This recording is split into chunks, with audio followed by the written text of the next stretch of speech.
ጤና ይስጥልን የከበረ ሰላምታችን በመላው ዓለም ሆናችሁ ቃል ስፖርት ዩቲዩብ ቻናላችንን ለምትከታተሉ ውድ አድማጮቻችን ሁሉ ይድረስ ብለናል። ከእናንተ ከሆነ ቃል ስፖርት ዩቲዩብ ቻናል ለዚህም ሰዓት መርጠን ያሰናዳላችሁን ስፖርታዊ ጥንቅሮች ከሀገር ቤት እስከ ባህር ማዶ በቅደም ተከተል እናጋራችኋለን።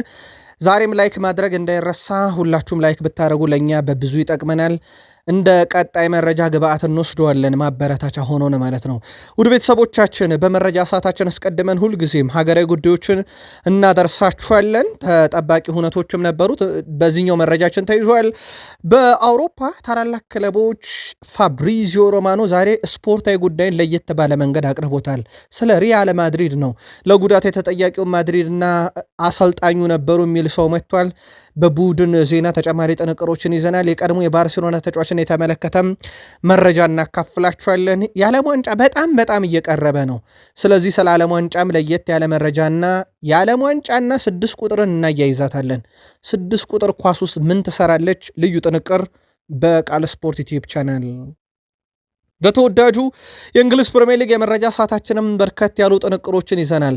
አጫጭር ስፖርታዊ መረጃዎቻችን ለእናንተ ውድ አድማጮቻችን እንደ ሁልጊዜው ሰዓታቸውን ጠብቀው በቅደም ተከተል የሚደርሱ ይሆናል። በቃል ስፖርት ዩቲዩብ ቻናል ላይ የቼልሲው አለቃ ስራ ጀምረዋል። ውሳኔዎቻቸውም አሁን ግልጽ ሆኗል። በቼልሲ ምን ልንመለከት እንችላለን የሚለው እንመለከታለን። ከዛ በዘለለ ከቼልሲ ጋር አንድ ብሎ ሻምፒዮንስ ሊግን ያነሳው ሰው እጅግ በጣም አስገራሚ ጉዞን እናካፍላችኋለን በቼልሲ የመረጃ ሰዓታችን በቃል ስፖርት ዩቲዩብ ቻናል። ከወዲህ ደግሞ ወደ አድማጮቻችን ሊቨርፑል ቤት ስንብቶች ሰዓታት፣ ቀናት እያሉ ናቸው። ውድ ቤተሰቦቻችን ሳላህ በሊቨርፑል ያደረገው ነገር ታሪክ የማይሽረው ነው። በእርግጥ አጨራረሱ ያማረ አይመስልም። ለሚዲያ ውዝግብ የቀረበ ሰው ነው። ስለ ሽኝቱ ጥቂት ነገር እንላችኋለን። ሊቨርፑል ቤት ተጨማሪ የቡድን ዜና በቃል ስፖርት ዩቲዩብ ቻናል ተይዟል። ሊቨርፑልያንም ላይክ አድርጉን። ዩናይትድ በተለምዶ ቢግ ሲክስ ከሚባሉ ክለቦች የጥንት የጠዋቱ ነው። የጥንት የጠዋቱን ክለብ እስከ ስኬቱ በጥቂቱ እንዳስሳለን።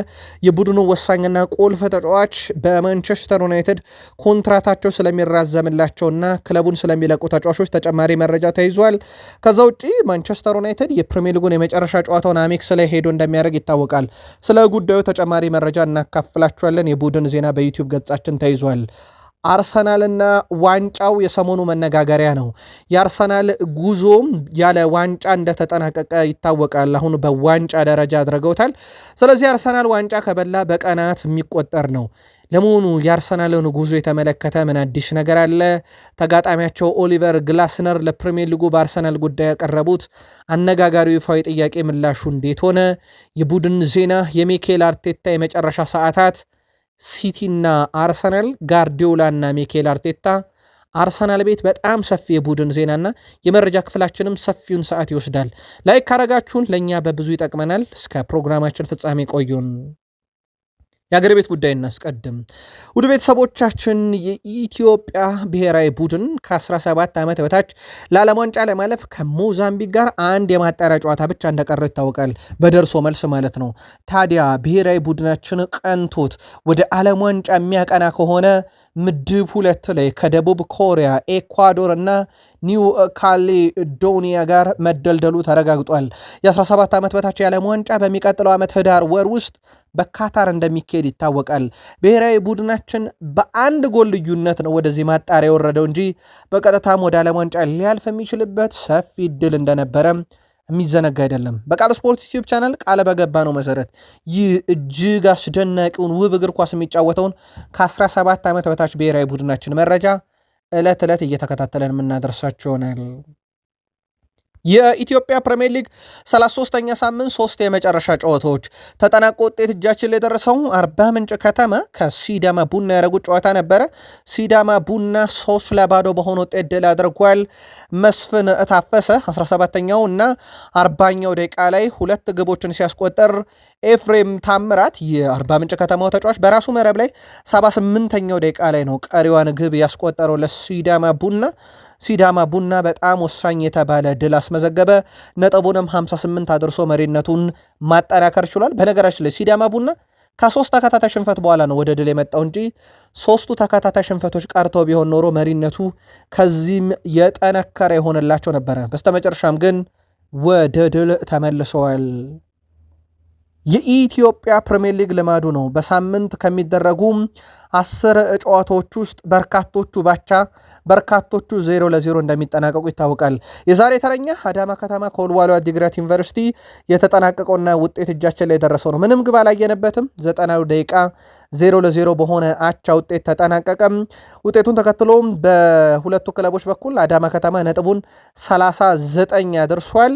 ወልዋሎ ዓዲግራት ዩኒቨርሲቲ ነጥቡን 40 አድርሷል።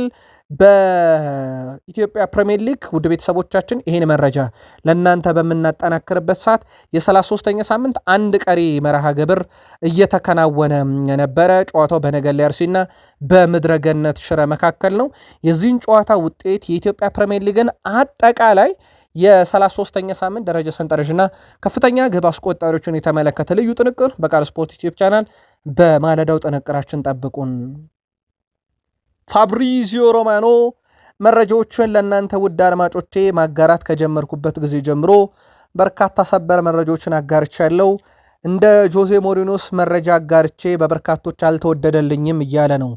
ጆዜ ሞሪኒሆ ወደ ሪያል ማድሪድ ዳግም መመለስን በተመለከተ ፋብሪዚዮ ሮማኖ ይፋ ባደረገው መረጃ 724,000 ላይክ አልፏል። ይህን መረጃ ለእናንተ ስናደርስ ይህም የእሱ ቁጥር አንድ በርካታ ላይክ ያገኘ መረጃ ሆኗል። ጆዜ ሞሪኖ ወደ ሪያል ማድሪድ የሚለው እስካሁን ሪካርዱ ተይዞ የነበረው ኬሊያን ምባፔ ወደ ሪያል ማድሪድ ያቀና ጊዜ ወደ 620,000 ላይክ አግኝቶ ነበረ።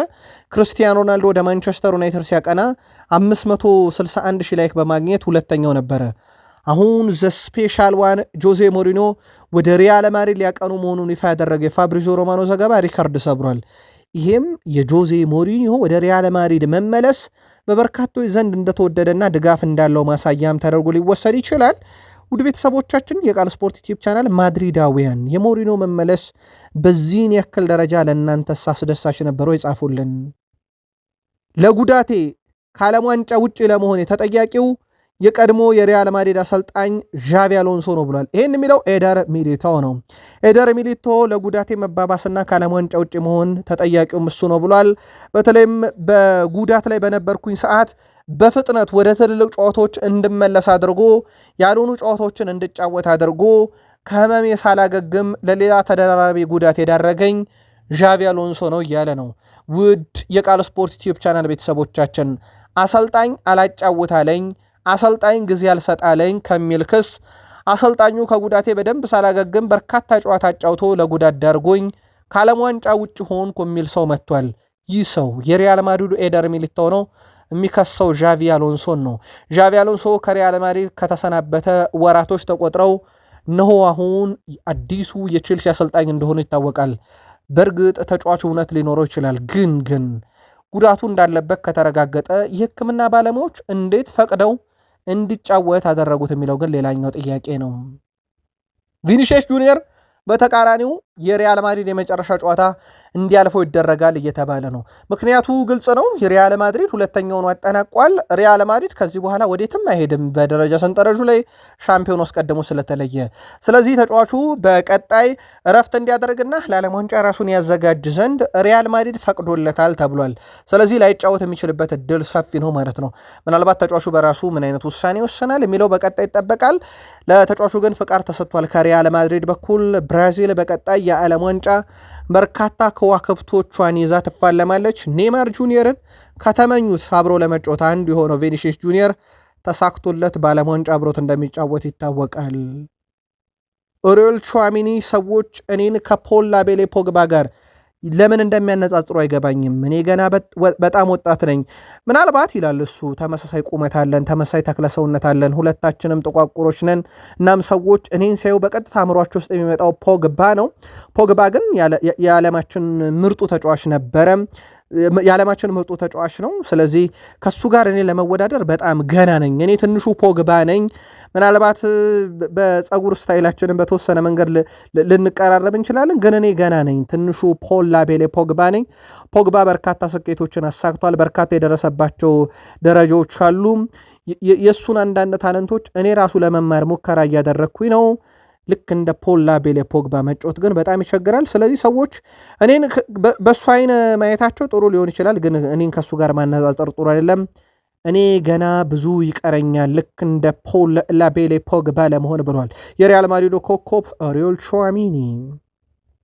የቀድሞ የባርሴሎና ኮከብ ኔይማር ጁኒየር ለብሔራዊ ቡድን ባልተጠበቀ ሁኔታም ቢሆን በእርግጥ ብዙ ጫናዎች ነበሩ አንቸሎቲ ላይ ባልተጠበቀ ሁኔታም ቢሆን ተጠርቷል። ያው ጉዳት እያስቸገረው ወደ አልሂላል ካቀና በኋላ 2 እና 3 ጨዋታ አድርጎ ከክለቡ እንደተሰናበተ ይታወቃል። በሳንቶስ ግን ድንቅ ነበር፣ ምንም ጥያቄ የለውም። የብራዚል ብሔራዊ ቡድን አሰልጣኝ ካርሎ አንቸሎቲ አንድ ፍላጎት አላቸው። ወደ ብሔራዊ ቡድን ሲመጣ ማህበራዊ ትስስር ገጽ ጋር ያለው ግንኙነት እንዲቀንስና ትኩረቱ ሙሉ ክለቡ ላይ ብሔራዊ ቡድኑ ላይ ብቻ እንዲሆን ይፈልጋሉ። እናም ብሔራዊ ቡድኑ በልምምድም ሰዓት ይሁን በጨዋታ ሰዓት ማህበራዊ ሚዲያ አጠቃቀሙን እንዲያስተካክልና ማህበራዊ ሚዲያ ጋር ያለውን ትስስር እንዲቀንስ ፍላጎት አላቸው ተብሏል። ይሄንንም ለተጫዋቹ ያሳውቁታል ተብሏል። በእርግጥ ለሱ ብቻ የቀረበ አይደለም፣ ለሁሉም ተጫዋቾች የቀረበ ነውና በቀጣይነት ኔይማር ጁኒየር እነኚህን ህጎችም የመተግበር ግዴታ ሊጠበቅበት ይችላል።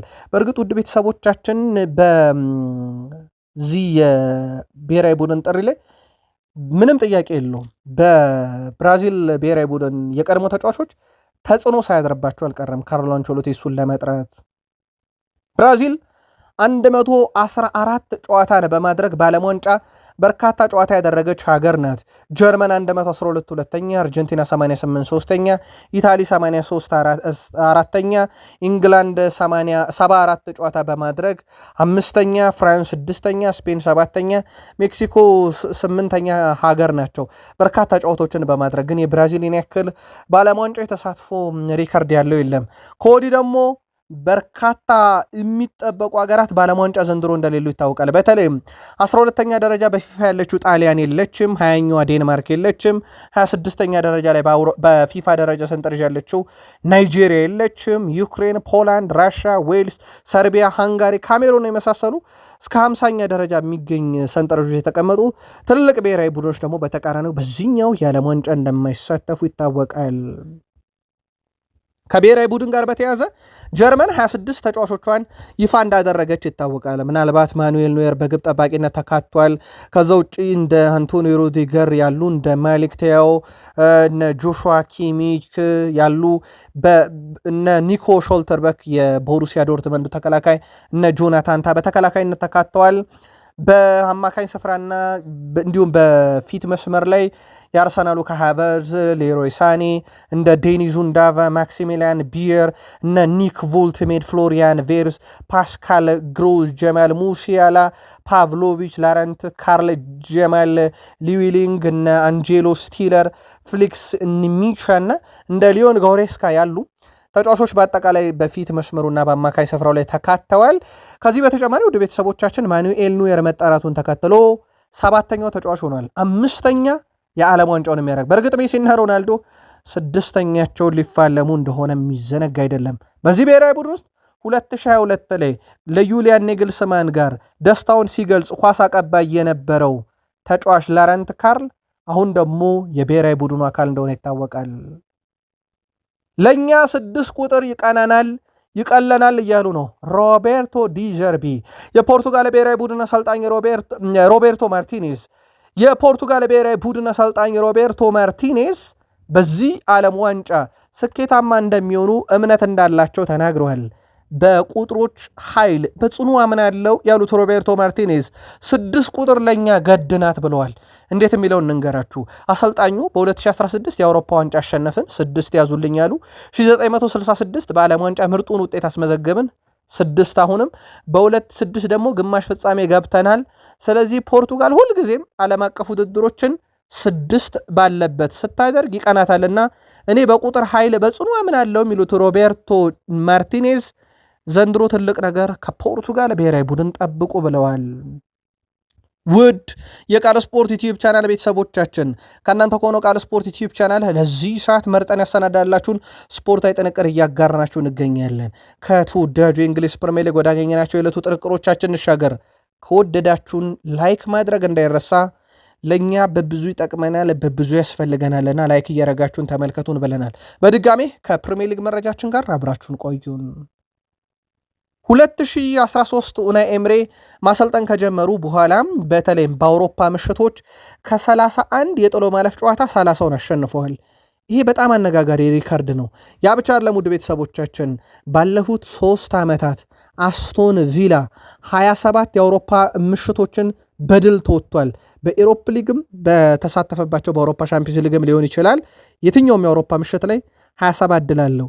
ያምናው የአውሮፓ ሻምፒዮንስ ሊግ ተሳታፊ ሻምፒዮን ፓሪስ ሰን ጀርሜን እንኳን 26 ድል ብቻ ነው ያለው። ሪያል ማድሪድ 26፣ ባየር ሙኒክ 26፣ አርሰናል 25 ድል አለው። እንደ አስቶን ቪላ ባለፉት 3 ዓመታት በአውሮፓ ምሽቶች ላይ የደመቀ ክለብ በአውሮፓ ውስጥ ተፈልጎ አይገኝም። ዘንድሮ ደግሞ ዋንጫውን በማንሳት ጭምር የተሞሸረ ቡድን እንደሆነ ይታወቃል። በጣም ድንቅ ጊዜን ያሳልፈዋል። ከዚህ ጋር በተያያዘ ምናልባት በእንግሊዝ ተወካይ ክለብ ሆኖ ባለፉት 2 ዓመታት ውስጥ ዋንጫ ያነሳ 8ኛው ቡድን ሆኗል። ውድ ቤተሰቦቻችን ከእንግሊዝ ተሳታፊ ክለቦች በየትኛውም አጋጣሚ ይሁን የፕሪሚየር ሊግ ይሁን ኤፍ ኤ ካፕ ይሁን የትኛውንም መድረክ ዋንጫ በማንሳት ባለፉት 2 ዓመታት 8 ክለቦች ዋንጫ ባለቤት ሆነዋል።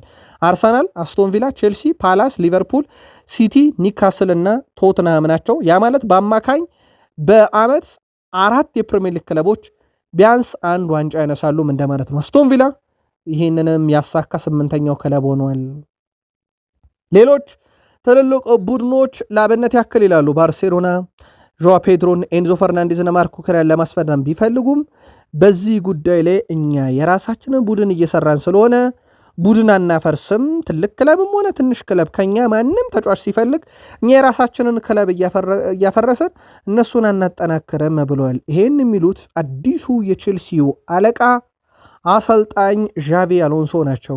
ዣቪ አሎንሶ ክለቡን እንግዲህ ወሳኝ ተጫዋቾችን ባለመልቀቅ እንደሚቀጥሉና ሌላ ክለብ እነሱ ተጫዋች እየሸጡ እንደማያጠናክሩ አረጋግጠዋል። ያው ኤንዞ ፈርናንዴዝ ለፕሪሚየር ሊጉ ቼልሲ ዘንድሮ 20 የግብ አስተዋጽኦ ያለው የሚበለጠው በዦዋ ፔድሮ ብቻ ነው። ይህን አይነት አማካኝ ስፍራ ተጫዋች መልቀቅ የሚፈልግ ቼልሲ ይሆናል ተብሎ አይታሰብም። እሳቸውም ደግሞ ገና አዲስ ቡድን ነው የያዙትና በደንብ ቡድናቸው ስለማጠናከር ብቻ ትኩረት ያደርጋሉ ተብሎ ይጠበቃል። ይቀጥላሉ። እሳቸው ትልቅ ፕሮጀክት አለ ቼልሲ ቤት ውስጥ እና ለነኚህ ደጋፊ የሚመጥን ቼልሲን የሚመጥን ነገር ጠብቁ ብለዋል። በቼልሲ ሲዝኑ ተጀምሮ ጨዋታ እስካደርግን በጣም ጓጉቻለሁ ብለዋል። ግን ገና ያለ ዋንጫ እንዳለ እንዳትረሱ። አሎንሶም በቼልሲ ቤት እንግዲህ የእሳቸው ትልቁ የተሰጣቸውም ግብ ቡድኑን ወደ ፕሪሚየር ሊግ ተፎካካሪነት መመለስ እና በአውሮፓ ሻምፒዮንስ ሊግም እንዲሁ ተፎካካሪ ቡድን ማድረግ በዋነኝነት በእሳቸው በኩል የተቀመጠባቸው ኃላፊነት ነው። ግን በአውሮፓ ሻምፒዮንስ ሊግ ዘንድሮ ቼልሲ የሚሳተፍበት አንዳች እድል አለ ተብሎ አይታመንም። ስለዚህ ሙሉ ትኩረት የአውሮፓ ሊግ ላይ ነው የሚሆነው። ስለዚህ በአውሮፓ በሚሳተፉበት መድረክና በፕሪሚየር ሊግ ይጠበቃሉ። በተለይም እንግሊዝ ፕሪሚየር ሊግ ላይ ቼልሲም ከዋንጫ በጥቂቱም ቢሆን እየራቀ ነው። በእርግጥ እንደ ፕሪሚየር ሊግ ባይሆን ቻምፒዮንስ ሊግም 2021 ላይ ማሳካቱ ይታወቃል። ስለዚህ የቼልሲ የፕሪሚየር ሊግ ዋንጫም ጉዞ ነገር እንዲመለስ ይፈለጋል። ታሚ አብርሃ 3ቱንም የምሽት ድሎች ያሳካ 2ኛው ተጫዋች ሆኗል። ውድ ቤተሰቦቻችን 3ቱ ምሽቶች ማለት ሻምፒዮንስ ሊግን ከቼልሲ ጋር፣ ኤሮፕ ሊግን ከሮማ ጋር እንደዚሁም ከአስቶን ቪላ ጋር፣ ኮንፈረንስ ሊግን ከሮማ ጋር እንዲሁም ኤሮፕ ሊግን ደግሞ ከአስቶን ቪላ ጋር አሳክቷል። ታሚ አብርሃ 2ኛው 3ቱንም የአውሮፓ ምሽት መድረኮች ሻምፒዮንስ ሊግ፣ ኤሮፕ ሊግ፣ ኮንፈረንስ ሊግ 2ቱን በእንግሊዝ 1ዱን በጣሊያን ሆኖ አሳክቷል። ውድ የቃል ስፖርት ዩቲዩብ ቻናል ቤተሰቦቻችን ለመሆኑ ከታሚ አብርሃ በፊት ወይም ጋር ይህንን ዋንጫ ያሳካ ማን ነው? በቃል ስፖርት ዩቲዩብ ቻናል በሀሳብ መስጫ ሳጥናችን ላይ ጻፉልን። በዛው እናንተን የምናገኝበት አድራሻችሁን አያይዛችሁ ጻፉት። ስለፈለግነው ነው። የመጀመሪያው ተጫዋች ማን ነው የሚለውን ላኩልን። ቀድሞ ለጻፈ 3 ሰው እንፈልጋለን። በሀሳብ መስጫ ሳጥናችን ላይ ስጽፉልን ግን እናንተን ኮንታክት የምናደርግበት አድራሻ አስቀምጡት። ምናልባት የግል አድራሻ ከሆነ ደግሞ የላካችሁት መልእክት ፐብሊክ እንዳይሆን ብላችሁ ወይም ለህዝብ እንዲጋራ የማትፈልጉት ከሆነ እንዳይጋራ አድርጉት። የኛ ኤዲቶሪያሎች ብቻ ይመለከቱታል። ግን ጻፉልን። ታሚ አብርሃ 2ኛው ተጫዋች ነው። ኤሮፕ ሊግም ኮንፈረንስ ሊግም ሻምፒዮንስ ሊግም የወሰደ። ታዲያ ሌላኛው ተጫዋች ማን ነው? እንዳልኳችሁ በሀሳብ መስጫ ሳጥናችን ላይ ሰውየውን ስም ጻፉልን፣ ወይም የተጫዋቹን ስም፣ አድራሻችሁን እናንተን የምናገኝበት ጻፉልን። የመጀመሪያ 3 ሰው እንፈልጋለን። አድራሻችሁ ፐብሊክ አይሆንም ወይም ለህዝብ አይጋራም። የቃል ስፖርት ዩቲዩብ ቻናል አዘጋጆች ብቻ የሚመለከቱት ነው።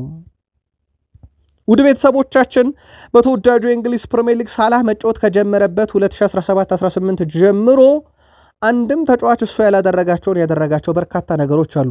በእርግጥ እግር ኳስ ውለታን አታቀም ሲባል ሳላህ ያሁላ ዓመታትን ለሊቨርፑል ለፍቶ ያስገኛቸው ነገሮች በሙሉ ከሰሞኑ አንድ ቃለ መጠይቁ ምክንያት ሚዲያ ላይ በሌጀንዶች ሲብጠለጠል እንደነበረ የሚዘነጋ አይደለም።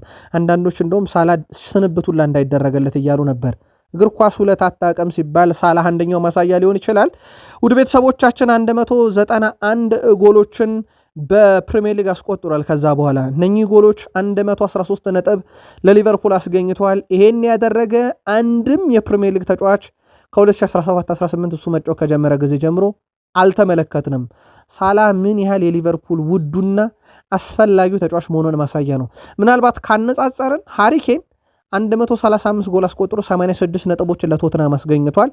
ስለዚህ 100 ቤት የገባ እንኳን የለም ማለት ነው። 100 ነጥብ ለአንድ ክለብ ያስገኘ የለም። ሳላህ ብቻውን ግን 113 ነጥብ ለሊቨርፑል አስገኝቷል። ከዛ ከሊቨርፑል ጋር ሆኖ ያሳካቸው ዋንጫዎች፣ ሊቨርፑል በሱ ምክንያት ያነሳው ነገር ሩቅ ሳንሄድ አምናን መመልከት እንችላለን። አምና ሊቨርፑል የፕሪሚየር ሊግ ሻምፒዮን ነበር። ሳላህ ምን አደረገ የሚለውን የሚረሳ ሊቨርፑላዊና የእግር ኳስ ቤተሰብ ይኖራል ተብሎ አይታሰብም። ሳላህ ግን የሰሞኑ ቃለ መጠይቁ ለብዙ ዝግብ እንደዳረገው ይታወቃል።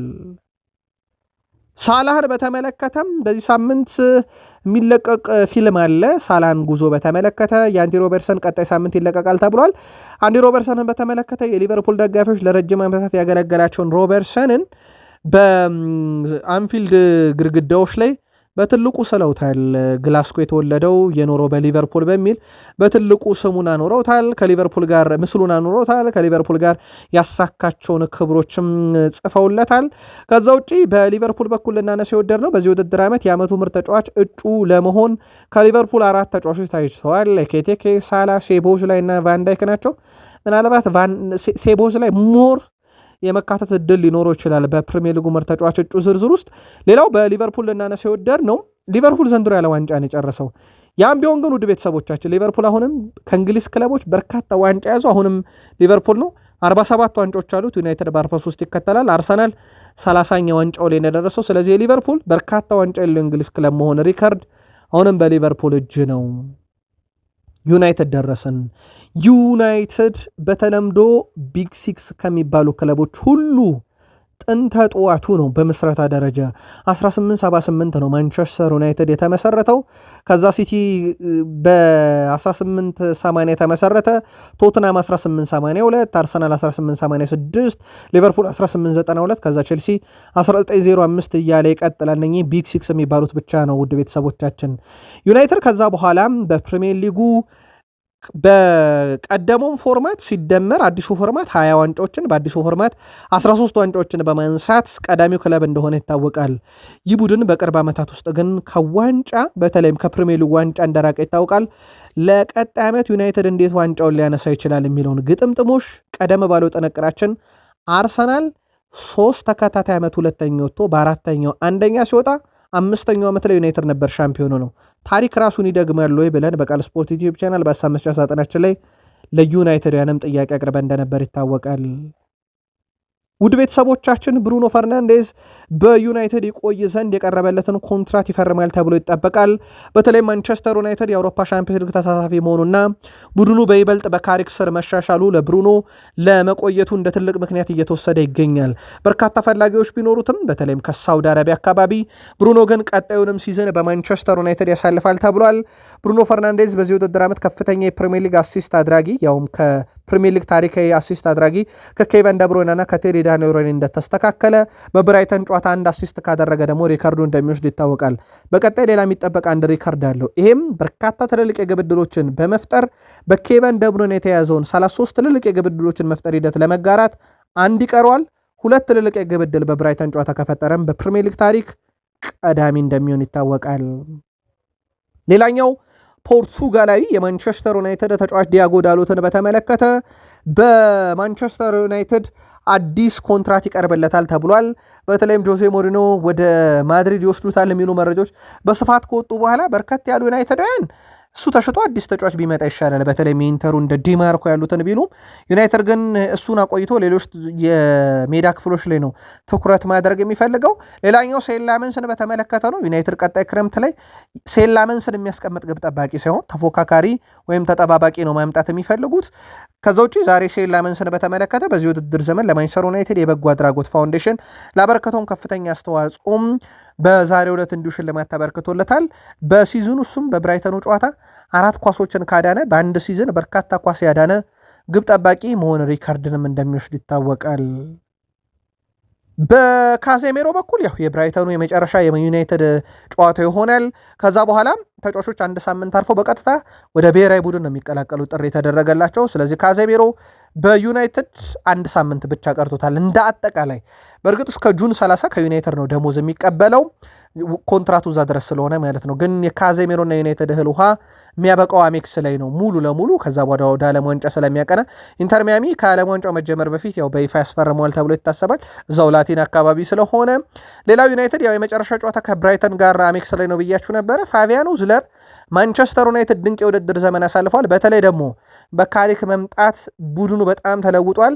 ምርጥ ጊዜ አሳልፈዋል። የሲዝኑ መጨረሻ ከኛ ጋር ያደርጋሉ። ለእኛ ጥሩ አጋጣሚ ነው። በተለይም ራሳችንን የት እንዳለ ለማየት እንዲህ አይነት ቡድን መግጠም ያስፈልገን ነበረ። በጣም ምርጡን ዩናይትድ ለመግጠም ተዘጋጅተናል ሲሉ ተደምጠዋል። ምናልባት የዩናይትድ ደጋፊዎች በቃል ስፖርት ዩቲዩብ ቻናል በሀሳብ መስጫ ሳጥናችን ላይ በተደጋጋሚ የሚያነሱልን ጥያቄ የዝውውርን ጉዳይ በተመለከተ ነው። ያው የዝውውር ጉዳይ በዚህ ሰዓት ላይ በይፋ መፈጸም የሚቻልበት ሂደት እንዳልሆነ ይታወቃል። ግን ውድ ቤተሰቦቻችን ድርድሮች፣ ውይይቶች ይካሄዳሉ። ዩናይትድ በርካታ አማራጮችን ይዞ ድርድር ሳይሆን አብዛኛው ቦርዱ አመራሮች በተለይም ደግሞ ኦማር ቤራዳ፣ ጄሰን ዊልኮክስ እና ካሪክ የተሳተፉበት ውይይቶች ግን እንደቀጠሉ ናቸው። ኤደርሰንን በተመለከተ አታላንታ በራሱ ከተጫዋቹ ጋር ውይይት ያደርጋልና ጣፈንታውን ይወስናል። ስለዚህ አንደኛው የምናውቀው ነገር ይሆናል ወደ ዩናይትድ ይመጣል ወይንስ የሚለውን።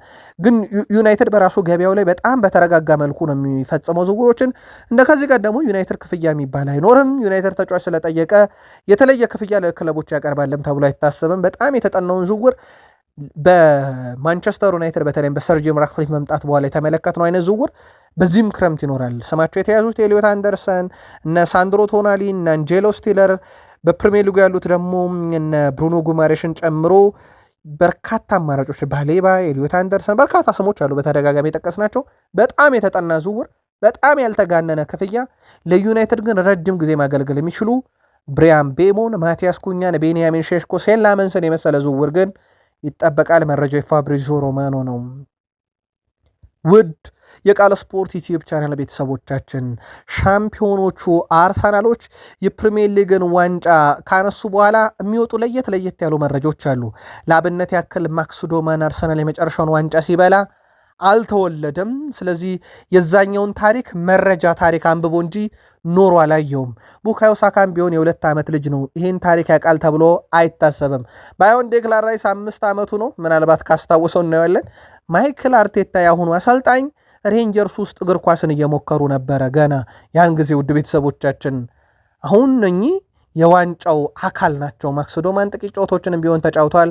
ቡካዮ ሳካ ቁልፉ ተጫዋች ነው። ዴክላን ራይስ ለዓመቱ ኮከብነት የታጨ፣ ሚኬል አርቴታ የዚህ ቡድን ፊት አውራሪ እንደሆኑ ይታወቃል።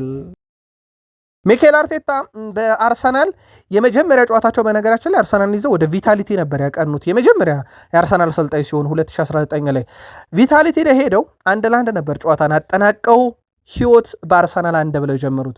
ህይወት በአርሰናል ዋንጫ ሲያመጡ ቪታሊቲ ላይ ይኸው በርንማውዝ የተባለን ቡድን ተቀናቃኛቸው ሲቲ ሄዶ ገጥሞ 1-1 አጠናቆ ነው። ታሪክ አስገራሚ ግጥምጥሞሿን ስትቀጥል የሚኬል አርቴታ የመጀመሪያ ጨዋታና የዋንጫ ባለቤት ያደረጋቸው የ7 ዓመት መካከል ያለው የ1-1 የቪታሊቲ ስቴዲየም ግጥምጥሞች ትንሽ ለየት ያለ ነው። ኦሊቨር ግላስነር ክሪስታል ፓላስ ከአርሰናል የሚያደርጉት ጨዋታ ቀን ይቀየርልን ብለዋል። ምክንያታቸው ግልጽ ነው። ይህን ጥያቄ የሚያቀረቡት አርሰናል ሻምፒዮን ከሆነ በኋላ ነው። እኛና አርሰናል የምናደርገው ጨዋታ ፋይዳ የለውም።